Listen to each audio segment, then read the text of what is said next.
अभी रूस के एक दूसरे वैज्ञानिक फयादेव ने 1000 मील दूर बिना किसी माध्यम के संदेश भेजने के प्रयोग में सफलता पाई।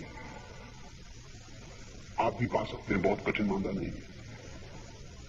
कभी एक छोटा सा प्रयोग घर में कर ले, छोटे बच्चे को चुन ले, अंधेरा कर ले कमरे में, दूसरे कोने में उसे बिठा दे, दूसरे कोने में आप बैठ जाए और उस बच्चे से कह दें कि तू आंख बंद कर ले और ध्यान मेरी तरफ रख और सुनने की कोशिश कर कि मैं कुछ बोल तो नहीं रहा हूं, और एक ही शब्द अपने भीतर बार बार दोहराए चले जाएं, गुलाब गुलाब गुलाब। बोले मत, भीतर दोहराए चले जाएं। घंटे आधा घंटे में वो बच्चा बोलने लगेगा कि आप गुलाब बोल रहे हैं, और आप भीतर ही बोले, आप बाहर मत बोले। इससे उल्टा भी हो सकता है, लेकिन जरा देर लगेगी। अगर बच्चा वहां बैठ के अपने मन में एक शब्द सोचे और आप पकड़ना चाहें तो शायद 2-3 दिन लग जाएंगे। बच्चा जल्दी पकड़ लेगा। आदमी जिसको हम जिंदगी कहते हैं उसमें बिगड़ने के सिवाय और कुछ भी नहीं करता। बूढ़े बिगड़े हुए बच्चों से अतिरिक्त और कुछ भी नहीं होते, लेकिन बच्चा घंटे आधा घंटे में पकड़ना शुरू कर देगा। एक ही शब्द दोहराएं, और अगर एक पकड़ लिया जाए तो फिर अभ्यास से पूरा वाक्य पकड़ा जा सकता है। कृष्ण और अर्जुन के लिए ध्यान में रखना जरूरी है कि चर्चा बाहर हुई चर्चा नहीं है। ये चर्चा गहरी है और ये चर्चा बिल्कुल भीतरी है। इसलिए इसमें युद्ध के आसपास खड़े लोग भी गवाह नहीं थे, और इसलिए हो सकता है ये भी कि जिन्होंने महाभारत लिखा उन्होंने पहले गीता उसमें न जोड़ी हो। ये हो सकता है, ये हो सकता है, क्योंकि इतिहासकार ने जिसने लिखी है उसने न जोड़ी हो। लेकिन संजय सुन पा रहा है, क्योंकि संजय जो देख पाता है इतने दूर, वो सुन भी पा सकता है। असल में दुनिया को संजय से पहली दफा गीता सुनने को मिली है, कृष्ण से सुनने को पहली दफा नहीं मिली।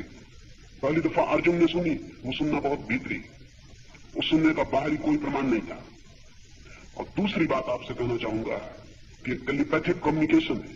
गीता एक अंतर संवाद है जिसमें शब्दों का ऊपर उपयोग नहीं हुआ। महावीर के संबंध में कहा जाता है कि वो कभी नहीं बोले, और जितने उनके शब्द हैं वो उन्होंने नहीं बोले। उनके पास लोग खड़े रहते थे, महावीर उनसे बोलते, ऊपर से नहीं, क्योंकि हजारों लोग सुनने आए होते, उनको कुछ सुनाई ना पड़ता। फिर वो आदमी जोर से बोलता कि महावीर ऐसा कहते हैं। इसलिए महावीर की वाणी को शून्य वाणी, शब्दहीन वाणी कहा गया है। उन्होंने सीधा कभी नहीं बोला, किसी से भीतर से बोला और किसी ने उसे बाहर प्रकट किया। करीब करीब ऐसे जैसे ये माइक से मैं बोल रहा हूं और आप सुन रहे हैं, माइक की तरह एक आदमी का भी उपयोग हो सकता है। कृष्ण और अर्जुन के बीच जो बात हुई थी, अगर संजय ने न सुनी होती तो खो गई होगी। बहुत सी और बातें भी बहुत बार हुई हैं और खो गई। महावीर के बहुत वचन उपलब्ध नहीं है।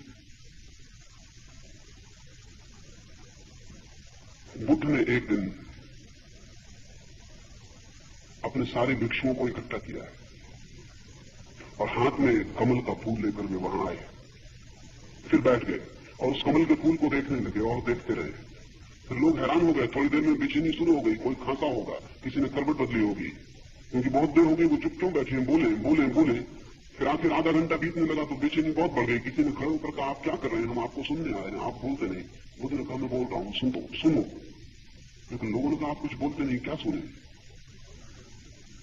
तभी एक भिक्षु जिसका नाम था महाकाश्यप, वो हंसने लगा, तो बुद्ध ने उसे बुला के वो फूल दे दिया और कहा कि सुनो, जो शब्द से बोला जा सकता था वो मैं तुमसे कह चुका, और जो शब्द से नहीं बोला जा सकता था, भीतर ही बोला जा सकता था, वो मैंने महाकाश्यप से कह दिया। अब तुम्हें पूछना हो तो महाकाश्यप से पूछ लेना। महाकाश्यप से बुद्ध ने क्या कहा, ये अब तक बुद्ध के भिक्षु पूछते हैं एक दूसरे से, क्योंकि वो महाकाश्यप से जब भी किसी ने पूछा तो वो हंसने लगा। उसने कहा, जब बुद्ध न कह सके तो मैं क्यों उपद्रव में पड़ूं, ताकि कहना होता बुद्धि तुमसे कह देते, और जब वो भूल चूक नहीं किए तो मैं करने वाला नहीं। फिर महाकाश्यप ने किसी को फिर मौन से कहा, फिर उस आदमी ने भी किसी से नहीं कहा, और ऐसे 6 आदमियों की परंपरा, और तब 6वां आदमी था बोधि धर्म। उसने पहली दफा उस बात को कहा। इस बीच कोई 900 वर्ष बीत गए।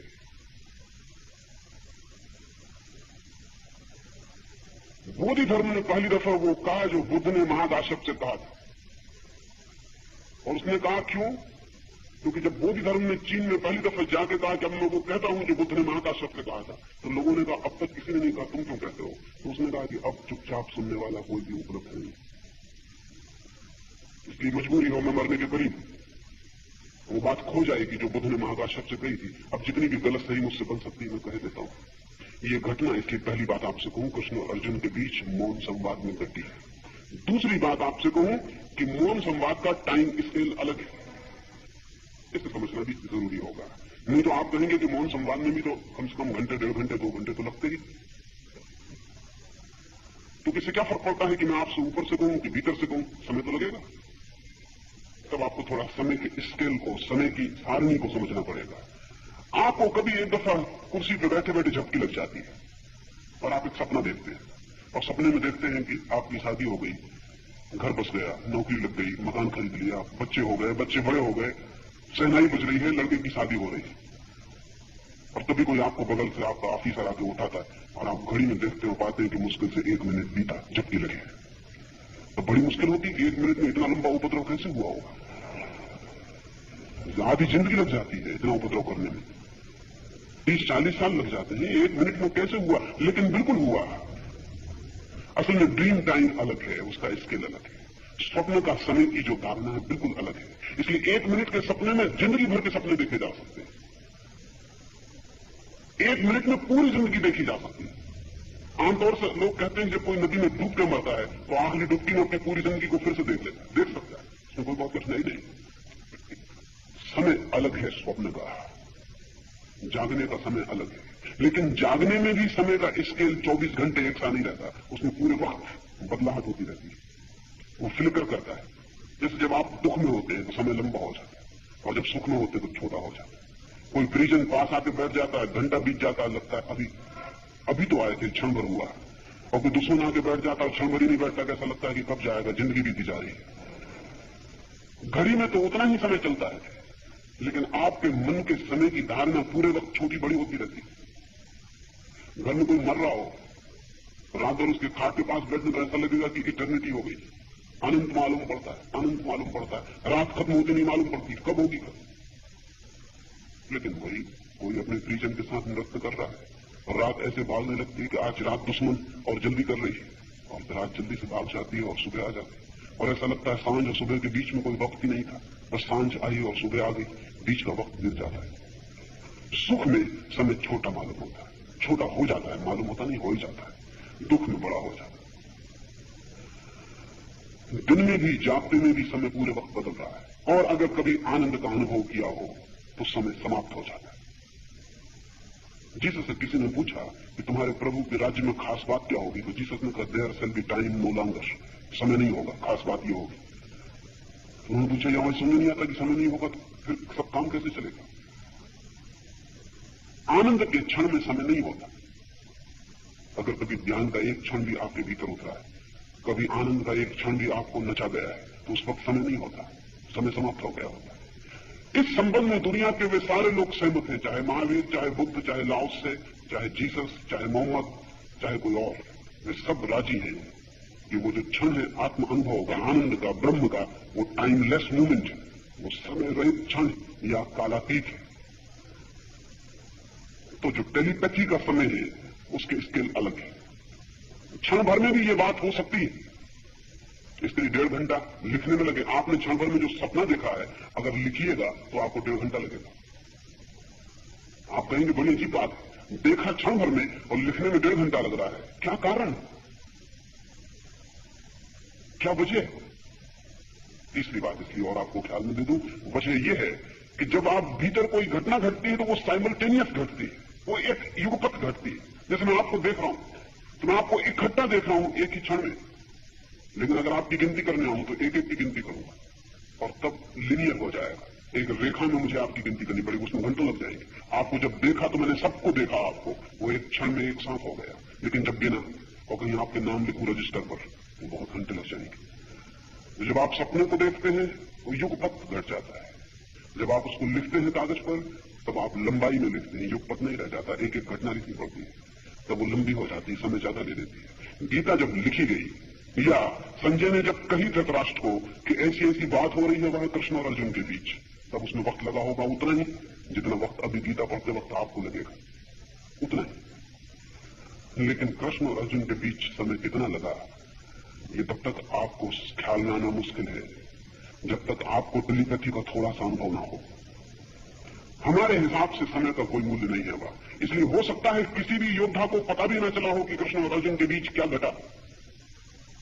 एक क्षण में हो गया, रथ जाके खड़ा हुआ हो, अर्जुन निढाल होकर बैठ गया हो और एक क्षण में ये सारी बात हो गई हो जो हुई। एक छोटी सी कहानी, फिर हम दूसरा सवाल। सुना है मैंने नारद के जीवन में एक कहानी है। ये जगत माया है, जगत माया है, बड़े बड़े ज्ञानियों से नारद ने सुना है। फिर वो स्वयं भगवान से जाकर उन्होंने पूछा कि मेरी समझ में नहीं आता, जो है वो माया कैसे हो सकता है? जो है वो माया कैसे हो सकता है? उसके इल्यूजरी, उसके माया होने का क्या मतलब? धूप तपती है तेज, आकाश में सूरज है, दोपहर। भगवान ने कहा कि मुझे बड़ी प्यास लगी, फिर पीछे समझाऊं, थोड़ा पानी ले आओ। वो नारद पानी लेने गए, गांव में प्रवेश किया।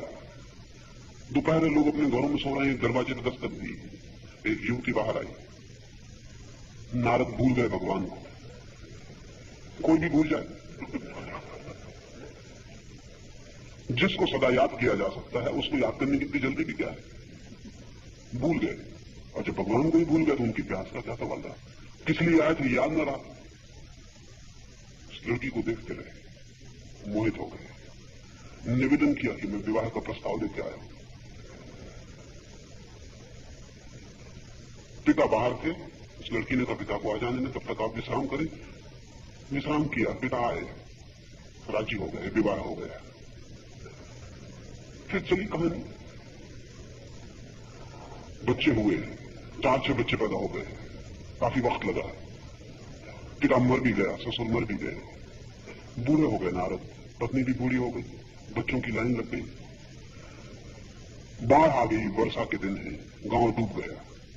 अब पत्नी अपने बच्चों को बचा के किसी तरह बाढ़ पार कर रहे हैं, बूढ़े शक्ति नहीं पास, बड़ी मुश्किल में पड़ गए हैं। पत्नी को बचाते तो बच्चे बह जाते हैं, बच्चों को बचाते तो लड़की बह जाती है, लड़के को पकड़ते हैं, बाढ़ है तेज और सबको बचाने में सब बह जाते हैं। नारद अकेले थके मांदे तट पर जाके लगते हैं, आंख बंद है, आंसू बह रहे हैं, और कोई पूछता है कि उठो, बड़ी देर लगा दी, सूरज ढलने के करीब हो गया और हम प्यासे ही बैठे, पानी अब तक नहीं लाए।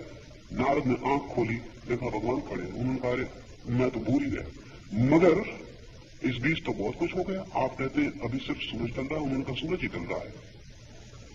चारों तरफ देखा, बाढ़ का कोई पता नहीं।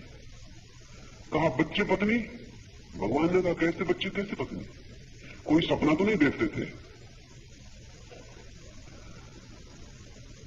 भगवान ने कहा कि तुम पूछते थे कि जो है वो माया कैसे हो सकता है? जो है वो माया नहीं है, लेकिन जो है उसे समय के माध्यम से देखने से वो सब माया हो जाता है, और जो है उसे समय के अतिरिक्त, समय का अतिक्रमण देखने से वो सब सत्य हो जाता है। संसार समय के माध्यम से देखा गया सत्य है, सत्य समय शून्य माध्यम से देखा गया संसार है।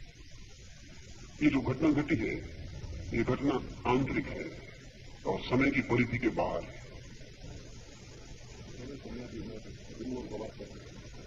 अलग बात है।